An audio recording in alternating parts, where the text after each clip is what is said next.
Hi everyone, welcome back to the channel of B2E Learning. Myself Neha Agarwal and I am your biology educator. Start किया था कल के last lecture में हमने biotechnology principles and processes से, जिसमें हमने एक इंट्रोडक्शन क्लास में ये सीखा था बेटा इस चैप्टर को हम क्या पढ़ना चाहते हैं, इसमें इस चैप्टर में हमारे कोर टॉपिक्स क्या रहने वाले हैं। और उसमें से सबसे पहले एक छोटा सा टॉपिक था प्रिंसिपल्स ऑफ बायोटेक्नोलॉजी, वो हमने कवर किया था। अब हम आगे बढ़ रहे हैं बेटा कि प्रिंसिपल्स एंड प्रोसेसेस। तो बायोटेक्नोलॉजी के प्रोसेस क्या है, ये बायोटेक्नोलॉजी जो हम करना चाहते हैं उसका प्रोसेस क्या है। तो नेक्स्ट इंपॉर्टेंट टॉपिक जिस पर ये पूरा चैप्टर एक तरह से बना हुआ है बेटा, that is process of biotechnology. अब हम इस चैप्टर का जो कंप्लीट एक्चुअली में ये चैप्टर है वो इसी को डिटेल में पढ़ना है, that is process of biotechnology. Principles थे वो तो हमने 2 पढ़ लिए, और इसको करने के लिए कुछ टूल्स जानने थे वो भी हमने कर लिया। बट अब ये प्रोसेस क्या है, स्टेप बाय स्टेप हमको क्या करना है कि हमें desired product, desired genetically modified organism मिल जाएगा। ठीक है, तो हम पढ़ रहे हैं बेटा प्रोसेस ऑफ बायोटेक्नोलॉजी, और इसी को डिटेल में एक एक स्टेप जो हम पढ़ते हैं उससे पूरा चैप्टर कवर होता है। अब सबसे पहले हम ये समझते हैं बेटा ये प्रोसेस ऑफ बायोटेक्नोलॉजी जो लिखा हुआ है, ये प्रोसेस ऑफ बायोटेक्नोलॉजी एक्चुअल में क्या करना है आपको। एक तरह से आपको बायोटेक्नोलॉजी में जो जेनेटिक इंजीनियरिंग करनी है, आपको इसमें जो जेनेटिक इंजीनियरिंग करनी है बेटा, या ऐसा कह लीजिए आपको जो RDT यानी कि कल ही मैंने आपको सिखाया था रिकॉम्बिनेंट DNA बनाने की जो टेक्नोलॉजी आप यूज़ कर रहे हैं, जो स्टेप्स आप यूज़ कर रहे हैं, वही स्टेप्स तो पढ़ने हैं आपको। You have to study actually steps of RDT, that is steps of recombinant DNA technology. Recombinant DNA तैयार करके अपना डिजायर्ड प्रोडक्ट बनाने के लिए आप कौन से स्टेप्स लेते हैं, वही है प्रोसेस ऑफ बायोटेक्नोलॉजी। तो 1 बाय 1 पहले ओवरव्यू लिखते हैं कि क्या क्या स्टेप होते हैं बेटा, और उसके बाद हम उन्हीं स्टेप्स को एक एक करके पढ़ेंगे। अब एक पहले जस्ट समझते हैं कि आपने इस पूरे चैप्टर में ये प्रोसेस में करना क्या है वो समझो। देखो बेटा, कोई आपका ऑर्गेनिज्म है जिसके अंदर एक जेनेटिक मटेरियल है, पर आप चाहते हो काश इस ऑर्गेनिज्म के अंदर एक कोई पर्टिकुलर तरह का जीन होता जिसकी वजह से आपका जो डिजायर्ड कैरेक्टरिस्टिक है वो आता। लेट्स से ये कोई मान लीजिए राइस ओरिजा सटाइवा राइस का क्रॉप है, उसकी सेल में नॉर्मल जीन्स तो हैं ही जो भी राइस के अंदर होते हैं। आप चाहते काश इसके अंदर विटामिन ए बन जाता, मैं चावल खाता तो मुझे चावल में विटामिन ए भी मिल जाता, ऐसी आपकी इच्छा हुई। तो आप क्या करोगे बेटा, सबसे पहले आप सोर्स खोजोगे विटामिन ए के जीन का। ये कोई और ऑर्गेनिज्म है जिसका जेनेटिक मटेरियल है, इस जेनेटिक मटेरियल में आपने देखा इसके पास तो विटामिन ए का जीन है। ठीक है, ये मान लो क्या हो गया बेटा, विटामिन ए का जीन हो गया। तो आप इसमें बड़ा ही इंटरेस्टेड हो, यानी ये आपका क्या हो गया बेटा, GOI। टर्म्स सीखते जाना, हम इन्हीं टर्म्स का आगे यूज करेंगे। GOI मतलब जीन ऑफ इंटरेस्ट, आप इस जीन में बड़े इंटरेस्टेड हो, तो ये क्या हो गया बेटा आपका जीन ऑफ इंटरेस्ट। तो आपको जो कैरेक्टरिस्टिक चाहिए आपको पहले उसका जीन और उस जीन का सोर्स खोजना पड़ेगा। तो आपने इस येलो वाले ऑर्गेनिज्म को खोजा क्योंकि आपको पता है इस येलो ऑर्गेनिज्म की सेल में विटामिन ए पाया जाता है, मतलब इसके पास जीन होगा, तो आपने अपना जीन ऑफ इंटरेस्ट का सोर्स खोजा। अब आप ये जीन किस में चाहते हो, आप किस सेल में चाहते हो कि आपका ये विटामिन ए बने, आपने उस सेल को तैयार कर लिया। अब क्या करो बेटा, सबसे पहले इसके जेनेटिक मटेरियल को बाहर निकालो, और साथ ही साथ बेटा इस जेनेटिक मटेरियल को भी बाहर निकालो, और इस जेनेटिक मटेरियल में लगा हुआ है यहाँ आपका जीन ऑफ इंटरेस्ट। सही है इतनी बात। अब तुमको सोचो नेक्स्ट स्टेप ऐसे नॉर्मली सोचो मैम क्या चाहिए होगा अपने को एक सीजर चाहिए होगा बेटा, जिससे आप इसको यहाँ से कट कर दो और यहाँ से कट कर दो और ये जीन का टुकड़ा बाहर निकाल लो, क्योंकि बाकी आपको पूरे जीनोम की ज़रूरत नहीं है। और इसमें आपको एक कट लगाना पड़ेगा बेटा एक सीजर से, जिससे आप ये जीन का टुकड़ा यहाँ पे एंटर कराएं। तो देखो इसमें जैसे सीजर लगाओगे ये कैसा हो जाएगा, ये ओपन हो जाएगा। एक कट लगा दिया आपने, गोल चीज़ पे एक कट लगा दिया तो ये खुल जाएगा, और यहाँ पर क्या होगा बेटा, ये जीन का टुकड़ा अलग हो जाएगा, क्योंकि ये जीन का टुकड़ा था, आपने इधर से कैंची मार दी, इधर से कैंची मार दी। ठीक, अब नेक्स्ट स्टेप आपको क्या करना पड़ेगा, इन दोनों को आपको मिलाना पड़ेगा। तो आपको कैंची की ज़रूरत है, फिर आपको एक ग्लू की ज़रूरत है, एक गोंद की ज़रूरत है, फेविकोल की ज़रूरत है, जिससे आप इनको चिपकाएंगे। तो अब आप इसको चिपका दीजिए। ये रहा आपका होस्ट का जीन और ये आपने यहाँ पर जोड़ दिया बेटा जीन ऑफ इंटरेस्ट। अब इसी का आप क्या नाम रखते हैं, कल ही हमने सीखा था आरडीएनए, एक ऐसा डीएनए जिसमें आपने कुछ रिकॉम्बिनेशन किए, ये आरडीएनए हो गया। अब इस आरडीएनए को आपको किस में पहुंचाना है, मान लीजिए आप इसी सेल में या आप किसी और सेल में भी चाहते हैं इसको पहुंचाना, तो आप पहुंचा सकते हैं। तो आप क्या करिए, इसको पहुंचाइए बेटा इस वाली सेल में, ये आपकी सेल हो गई।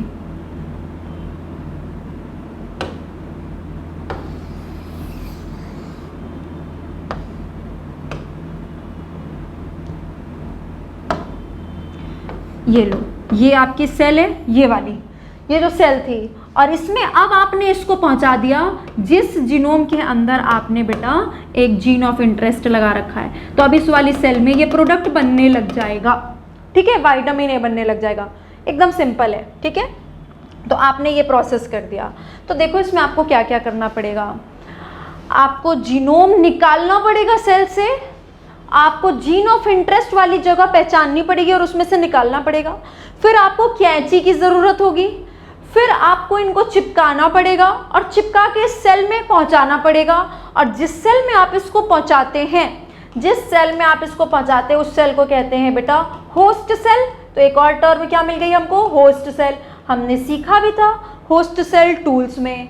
आपको मॉलिक्यूलर सीजर की ज़रूरत पड़ गई यहाँ पर, मॉलिक्यूलर, अरे भाई सीजर है माना, पर ये असल की कैंची थोड़े है, रियल में कैंची थोड़े है, ये तो कोई एंजाइम है जो मॉलिक्यूल को कट कर रहा है, बायो मॉलिक्यूल को कट कर रहा है, डीएनए को कट कर रहा है, तो उसको मॉलिक्यूलर सीजर बोलेंगे। इसके भी बारे में हमने टूल्स में पढ़ा। फिर आपको यहाँ ग्लू की ज़रूरत पड़ी जो मॉलिक्यूल्स को, बायो मॉलिक्यूल्स को चिपका रही है, तो हम इसको क्या कहते हैं, मॉलिक्यूलर ग्लू कहते हैं। ये भी टूल हमने कल पढ़ा था, लाइगेज एंजाइम होता है, डीएनए लाइगेज एंजाइम हो गया, इसके बारे में भी हमने टूल्स में पढ़ा था। तो आपको ये करना पड़ेगा।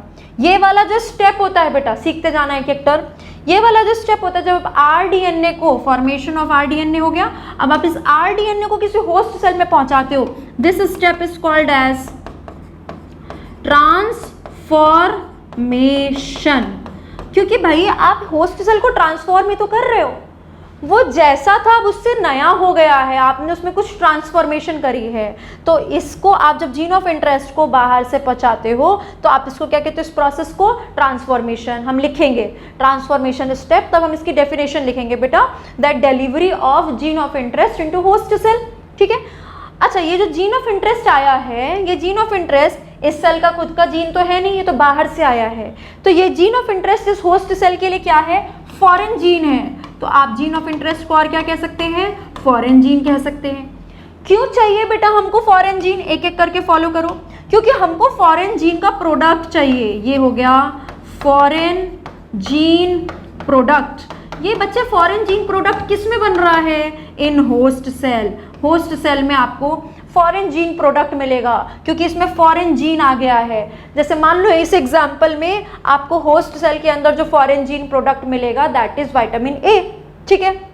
अब मान लो तुमको इस सेल में इसे बनवा के इस फॉरेन जीन प्रोडक्ट को बाहर निकाल के मार्केट में बेचना है, तो आपको इस सेल में से ये प्रोडक्ट बाहर निकालना पड़ेगा, फिर आप मार्केट में इसको बेचोगे। तो बेसिकली हम यही तामझाम करने वाले हैं, इसी को एक एक करके स्टेप्स में लिखेंगे और इसी एक एक स्टेप को पढ़ेंगे, ठीक है। स्टार्ट करें हम। ये आपको एक जिस्ट सिखा दिया कि हम इस चैप्टर में प्रोसेस क्या करने वाले हैं, वो प्रोसेस के ही बेटा स्टेप्स को हम यहाँ पर लिखेंगे, that is steps of RDT लिख रहे हैं, ठीक है। स्टेप्स ऑफ आरडीटी में आते हैं। आप सोचो सबसे पहला स्टेप क्या होगा बेटा, बताओ। सबसे पहला स्टेप होगा आपको ये डीएनए और ये डीएनए को बाहर निकालना पड़ेगा पहचान के। सबसे पहले पहचाना और फिर बाहर निकाला, ठीक है। तो first step will be isolation of DNA. कौन कौन सा डीएनए, एक तो genomic DNA, isolation of genomic DNA, जिसमें से आपका जीन ऑफ इंटरेस्ट बाहर निकालोगे आप, ठीक है, जीन ऑफ इंटरेस्ट। अब देखो तुम बोल सकते हो इस पूरे प्रोसेस में कि मैम आपने इस जीन को सीधा इसमें क्यों नहीं पहुंचाया, आपने इस जीन को इसके साथ क्यों जोड़ा। बिकॉज बेटा देखो, अभी के लिए इतना समझो कि ये एक ऐसी सेल है जिसका खुद का डीएनए ये है, तो इस सेल के अंदर इसका खुद का डीएनए जाना चाह रहा था, हमने उसी डीएनए में इसको जोड़ दिया। तो बेसिकली हमने इसका बेटा एज अ व्हीकल यूज़ किया है। ये एक गाड़ी है, ऐसा समझो, ये वाला जो डीएनए एक गाड़ी है, ये गाड़ी इस वाले वेयर हाउस में जा रही थी, ये वाली गाड़ी इस वाली सेल में जा रही थी। हमने बोला रुको, हमारा थोड़ा सामान लेते हुए जाओ, that is gene of interest. तो ये वाला जो डीएनए ना, ये बेटा आपके लिए व्हीकल का काम करता है। कैसा व्हीकल? दैट कैरीज आपका जीन ऑफ इंटरेस्ट, आपके इंटरेस्ट वाले जीन को कैरी करने के लिए गाड़ी का काम करता है। तो that is vehicle for you. ऐसे व्हीकल को हम कहते क्या है बेटा? This vehicle is called as vector DNA. ये क्या कहलाता है बेटा?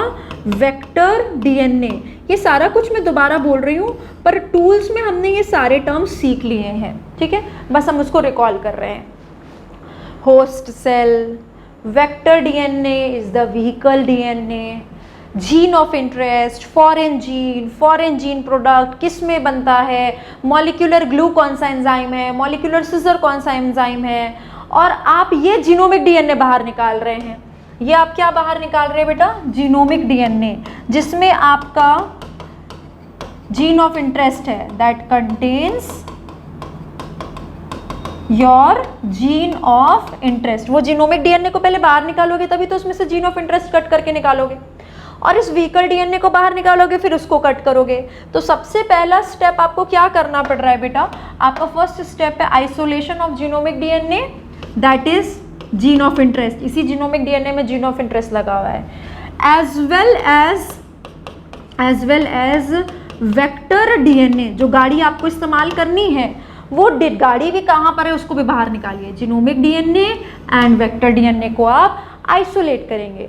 चलो ये बाहर निकल गए। सेकेंड स्टेप बताओ क्या होगा? इस कैंची से आपको कट करना पड़ेगा, ठीक है। तो सेकेंड लिख रहे हैं बेटा हम, सेकेंड स्टेप नंबर 1 हो गया। Now step number 2। Step number 2 क्या होता है? Use of molecular scissor. इसको हम बहुत डिटेल में अच्छे से पढ़ेंगे, और मॉलिक्यूलर सिजर के बारे में मैंने आपको पूरी डिटेल टूल्स में बताई है, बट ध्यान से सुनो। फिर भी यहाँ पे स्टेप्स में ही क्या क्या सीख सकते हो, स्टेप्स में ही लिख सकते हो। यूज ऑफ मॉलिक्यूलर सिजर, ये मॉलिक्यूलर सिजर है क्या बेटा? Restriction enzyme. तो आप रेस्ट्रिक्शन एंजाइम का इस्तेमाल करेंगे, ठीक है। अब यहाँ पर एक और पॉइंट क्या याद रखोगे? सेम रेस्ट्रिक्शन एंजाइम को आर लिखा था हमने, सेम रेस्ट्रिक्शन एंजाइम, और आप इसको कह सकते हैं कंपैटिबल, या आप इसको कह सकते हैं कंपैटिबल। सेम यानी कि compatible restriction enzyme used for both genomic DNA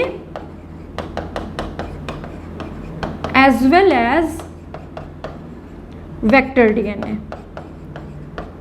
दोनों को सेम कैंची से कट करना है।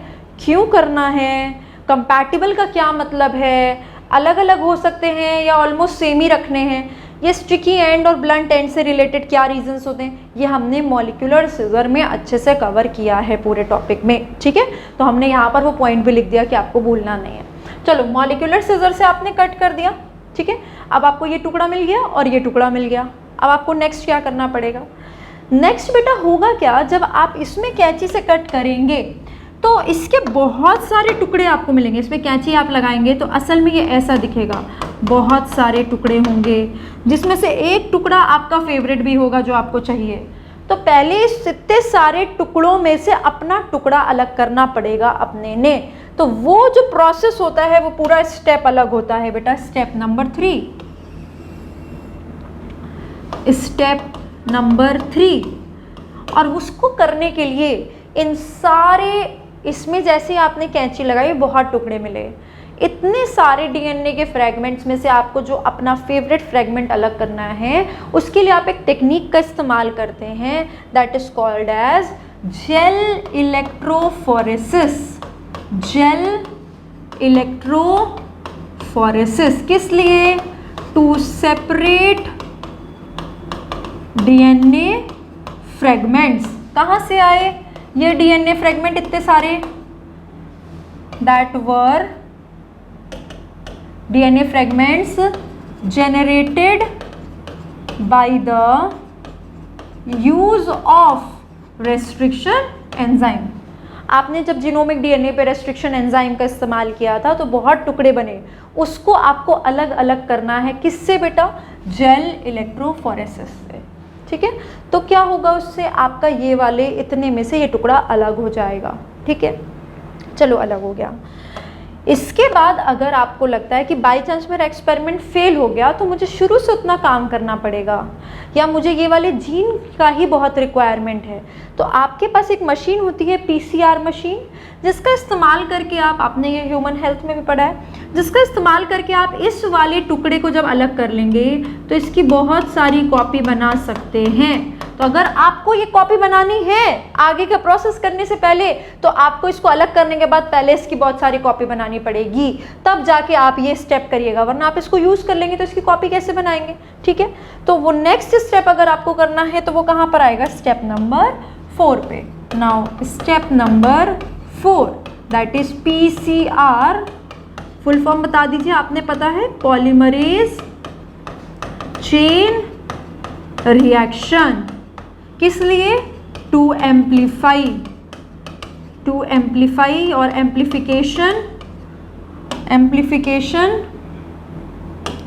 ऑफ, आपको जिसको भी एम्प्लीफाई करना है भाई, आपको अगर जीन ऑफ इंटरेस्ट को एम्प्लीफाई करना है, या आपको लगता है वेक्टर डीएनए को मुझे एम्प्लीफाई करना है, जिसको आपको एम्प्लीफाई करना है, आपको लगता है मुझे इसकी बहुत ज़्यादा ज़रूरत है, दोबारा से ये प्रोसेस टफ हो जाएगा, या जो भी आपके रिसर्च में रीजंस हैं, तो आप इसको एम्प्लीफाई कर लीजिए पहले बहुत सारा। ठीक है, तो आप जिसको चाहे एम्प्लीफाई कर लीजिए इस वाले स्टेप पे, क्योंकि उसके बाद तो वो दोनों आपस में जुड़ जाएंगे। एम्प्लीफाई कर लिया आपने, अब आएंगे स्टेप नंबर 5 पे। आप क्या करेंगे? एम्प्लीफाई कर लिया, अब इनको आपस में जोड़ दीजिए। जोड़ने को क्या कहते हैं बेटा? लाइगेशन। लाइगेशन मतलब जोड़ना। किसको किसको जोड़ेंगे? Of vector DNA and gene of interest. ठीक है, इससे क्या फायदा होगा? To form rDNA. जैसे ही बेटा आप इन दोनों को जोड़ेंगे, जो मॉलिक्यूल बनता है उसको हम क्या कहते हैं? आरडीएनए बोलते हैं। तो वो बन गया। अब इसके बाद नेक्स्ट क्या करना है? होस्ट सेल में इसको पहुंचाना है। ठीक है, तो अब स्टेप नंबर 6 ट्रांसफर और introduction of rDNA into host cell called as transformation. ठीक है, तो अब क्या करेंगे? आप ट्रांसफॉर्मेशन करेंगे। ट्रांसफॉर्मेशन में होगा कि आप आरडीएनए को होस्ट सेल में पहुंचाएंगे। चलो ट्रांसफॉर्म कर दिया। नेक्स्ट चैलेंज क्या आता है बेटा? ये ट्रांसफॉर्म तो आपने कर दिया, पर एक्चुअली में 3 तरह की सिचुएशन होती है। हो सकता है कोई सेल हो जिसमें कुछ गया ही नहीं, ट्रांसफॉर्मेशन हुई ही नहीं। हो सकता है कोई सेल हो, ऐसे लेते हैं, रुक जाओ। हो सकता है कोई सेल है जिसमें ये गया ही नहीं। ठीक है, हो सकता है कोई सेल हो जिसमें ये जो है ना, ये कट लग के ऐसा हुआ था और ये आपस में चिपक गया हो, या ऐसा ही रहा हो और यही वापस चला गया हो। मतलब सब कुछ बेटा हिट एंड ट्रायल पे चल रहा है, आपको नेकेड आई से कुछ दिख नहीं रहा है। तो आप जब इसको चिपकाओगे तो कुछ तो ये चिपक जाएंगे, कुछ यही आपस में चिपक जाएंगे, कुछ नहीं भी चिपकेंगे। तो बिना आरडीएनए बना हुआ प्लाज्मिड भी बिना आरडीएनए बना हुआ वेक्टर भी जा सकता है। ठीक है, और हो सकता है जो आरडीएनए बना है वो चला जाए। तो हमको तो ये वाली सेल चाहिए, ये दोनों सेल हमारे काम की नहीं है, हमारे प्रैक्टिकल जो हम एक्सपेरिमेंट कर रहे हैं उसमें। तो ये भी नहीं चाहिए हमको और ये भी नहीं चाहिए, तो इसको भी डिस्कार्ड करना है, इसको भी डिस्कार्ड करना है और इसको चूज करना है। ठीक है, तो जब हम ट्रांसफॉर्मेशन करते हैं बेटा तो हमको नेकेड आई से दिखता नहीं है क्या हो रहा है। तो हमको उस पूरी कॉलोनी में से, जो भी सेल में हम ये काम कर रहे हैं, उसमें से इसको अलग करना पड़ता है, इसको अलग करना पड़ता है, इसको सेलेक्ट करना पड़ता है। आफ्टर ट्रांसफॉर्मेशन आपने ये काम कर दिया, ट्रांसफॉर्मेशन कर दिया। ट्रांसफॉर्मेशन के बाद आपको ट्रांसफॉर्म्ड सेल को सेलेक्ट करना है और उसी प्रोसेस को हम कहते हैं सिलेक्शन। स्टेप नंबर 7 में आप क्या करेंगे? सिलेक्शन करेंगे। किस चीज़ का सिलेक्शन करेंगे? जिस सेल में ट्रांसफॉर्मेशन हुई है, ट्रांसफॉर्म्ड सेल। और कौन सी ट्रांसफॉर्मेशन? जिसमें सिर्फ प्लाज्मिड, सिर्फ वेक्टर गया, वो वाला नहीं, जिसमें आरडीएनए गया है। तो ट्रांसफॉर्म्ड रिकॉम्बिनेंट सेल, जिसमें आरडीएनए गया है, वो वाली सेल और ट्रांसफॉर्मेशन हुई हो। ठीक है, ये आप करेंगे सिलेक्शन में। इसका भी बहुत अच्छा खासा स्टेप होता है बेटा, कैसे करेंगे, कौन से सिलेक्टेबल मार्कर यूज़ होते हैं, कौन कौन से टाइप के सिलेक्शन प्रोसेस होते हैं, वो सब हम इस वाले स्टेप पे आएंगे तो उसकी डिटेल में करेंगे। चलो, आपने ऐसा कर दिया। अब स्टेप नंबर 8 पे क्या होगा? जो सेलेक्टेड सेल है उसको कल्चर करो। Transformed recombinant cell is cultured. मान लो आपने ये वाला सेल चूज कर लिया। अब आप इसको लेके जाओ फैक्ट्रीज में, बड़े बड़े वेसल्स में, बायोरिएक्टर्स में, और इसको खूब अच्छे से कल्चर करो, न्यूट्रिएंट मीडियम में फूड प्रोवाइड करो, पीएच टेम्परेचर प्रोवाइड करो, इसका नंबर खूब ग्रो करो। क्योंकि अब आपने यहाँ तक का काम कर लिया, अब आपको प्रोडक्ट चाहिए। जितना नंबर ग्रो करोगे उतना ज़्यादा ये भी ग्रो करेगा, उतना ज़्यादा आपको प्रोडक्ट मिलेगा। तो आप क्या करोगे? Culturing of host cell. ठीक है, इसी को हम सिंपली क्या लिख सकते हैं? Culturing of host cell. But ये कौन सी होस्ट सेल है जो आपने सेलेक्ट की है? ट्रांसफॉर्म एंड रिकॉम्बिनेंट वाली होस्ट सेल। ठीक है, बाकी सब हमने हटा दी। कल्चरिंग ऑफ होस्ट सेल किस लिए कर रहे हैं? To produce foreign gene product. Larger scale पे अब हमको फॉरेन जीन प्रोडक्ट चाहिए, इसीलिए तो हमने इतना सारा काम किया है। तो अब हम उसके लिए इसको कल्चर करेंगे। कर लिया, उन लार्ज वेसल्स में, बायोरिएक्टर्स में, फर्मेंटर्स में बहुत सारा प्रोडक्ट हमको मिल गया। अब हम क्या करेंगे? उसको उस बर्तन में से, उस वेसल में से सारा कचरा हटा के हमारे इंटरेस्ट का जो प्रोडक्ट है उसको अलग कर लेंगे और बाकी सबको हटा देंगे। That is extraction. Step number 9 is extraction of desired product. वही है डिजायर्ड प्रोडक्ट आपका जो है foreign gene product. That is foreign gene product को आप बाकियों से अलग कर देंगे, एक्सट्रैक्ट कर लेंगे। एक्सट्रैक्शन और सेपरेशन। ठीक है, एक्सट्रैक्ट करेंगे, सेपरेट करेंगे। कर लिया। अब वो जो प्रोडक्ट आपने अलग किया उसमें बहुत सारे हो सकता है बेटा मॉडिफिकेशंस करने हो। तो जब आप प्रोडक्ट को उस बर्तन में से अलग करते हैं और जब तक आप मार्केट में बेचने नहीं लेके जाते उसको, उस बीच में जितनी भी चीज़ें होती हैं, प्रेजर्वेटिव ऐड करना हो, वैक्सीन टेस्टिंग करनी हो, अगर वो वैक्सीन है तो, कोई ड्रग है तो उसकी टेस्टिंग होगी, सेफ्टी टेस्टिंग होगी अगर वो केमिकल है तो, कोई अगर कॉस्मेटिक या कोई स्किन रिलेटेड प्रोडक्ट है तो उसकी टेस्टिंग होगी, उसमें प्रेजर्वेटिव ऐड होंगे।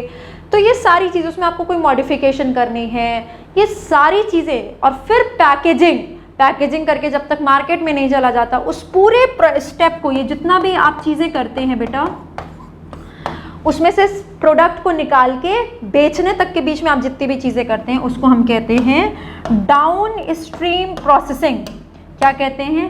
Down stream processing. तो हम अलग से स्टेप में पढ़ेंगे इस डाउन स्ट्रीम प्रोसेसिंग के अंदर क्या क्या आता है।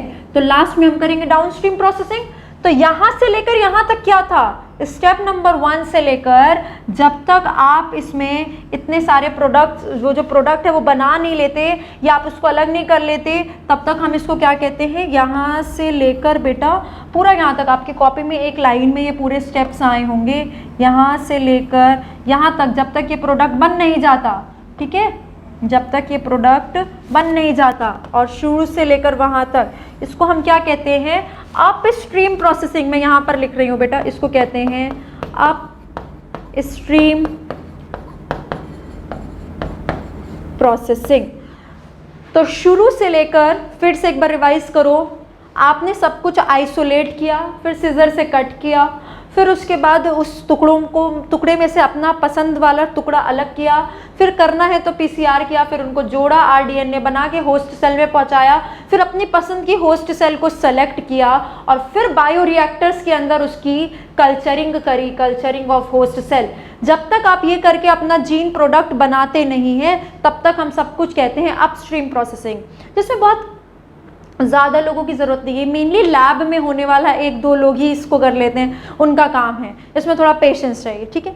फिर आपने जीन प्रोडक्ट को अलग किया और अलग करने के बाद आपने जितनी चीज़ें भी करी वो सब किस में आ जाएंगी बेटा, डाउनस्ट्रीम प्रोसेसिंग में आ जाएंगी। तो ये अभी हमने चैप्टर नहीं किया, ये हमने ये किया है कि भाई प्रोसेस तो हमने पढ़ना है, ये पूरा प्रोसेस पढ़ना है। तो ये प्रोसेस ऑफ बायोटेक्नोलॉजी में आरडीटी करने के लिए, रिकॉम्बिनेंट डीएनए टेक्नोलॉजी करने के लिए क्या क्या स्टेप्स हैं, तो ये 10 स्टेप्स हमने लिख लिए। अब बस हम इन्हीं स्टेप्स को एक एक करके डिटेल में कवर करेंगे। आप इसका स्क्रीनशॉट लीजिए, फिर मैं स्टेप नंबर 1 से स्टार्ट करूंगी।